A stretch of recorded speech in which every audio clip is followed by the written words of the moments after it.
Getting hold of a GPU last year was, frankly, a nightmare, and with new cards still being released, you could argue that there's light at the end of the tunnel, and that it's going to get better. Well, you'd be wrong. Let's do this. Hey kid, how you doing? What the hell is that noise? What noise?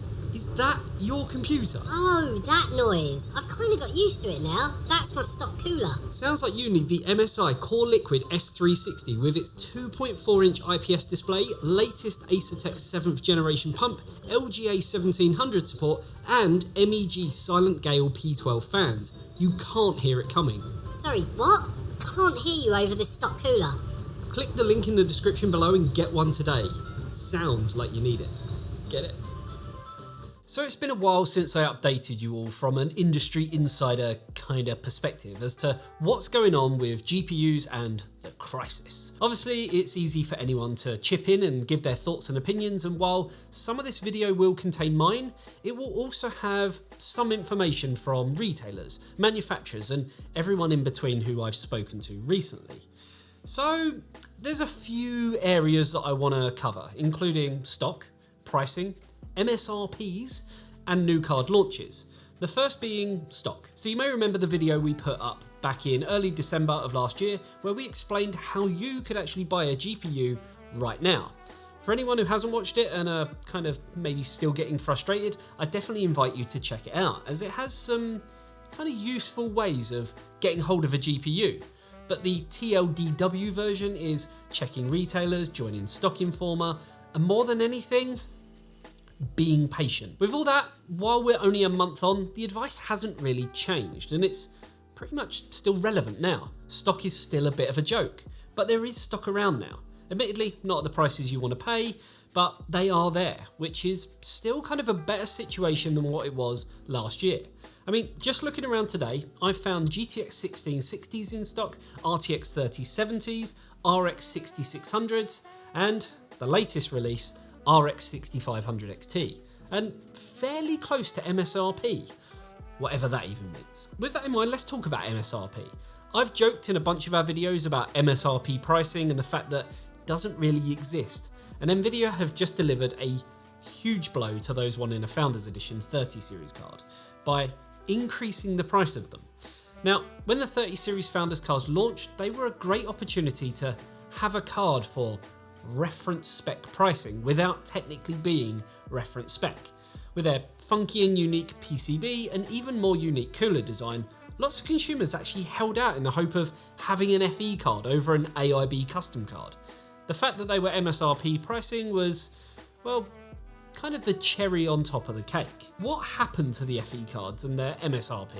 Well, every single one has frankly had an increase. Sorry to say, but that's what's happened.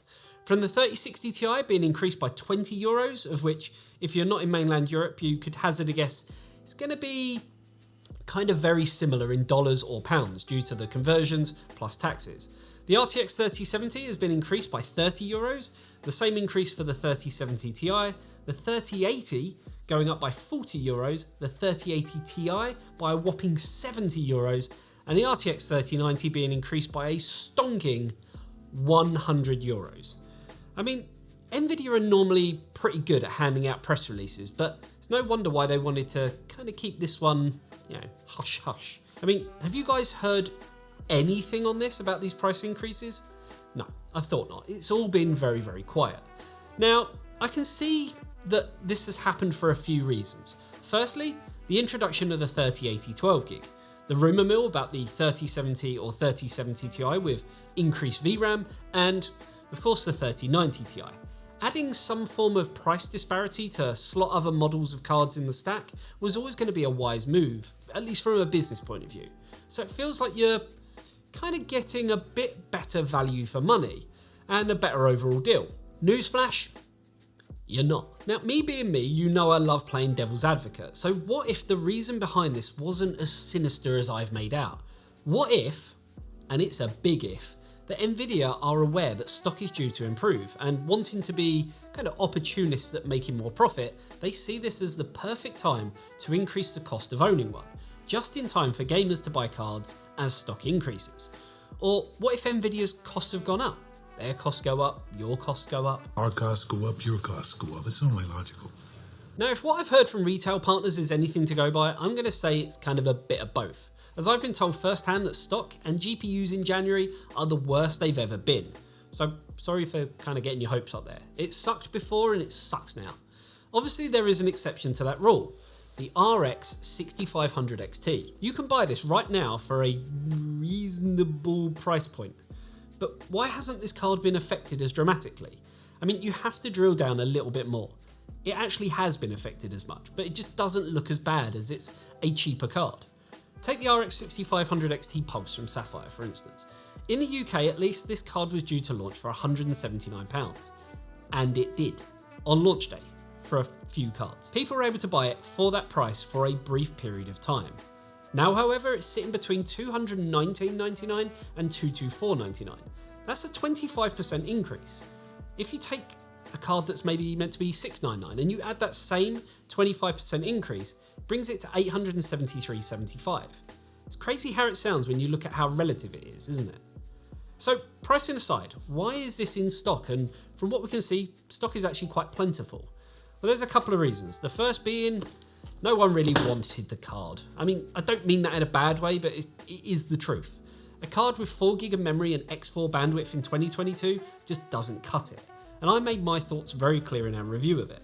It wasn't received well by reviewers or the general public, and while some outlets kind of tried to argue that it could play the latest games on medium settings, frankly that's not good enough. Not when a second-hand card could be had for around the same price, and give better overall performance due to the increased memory and interface.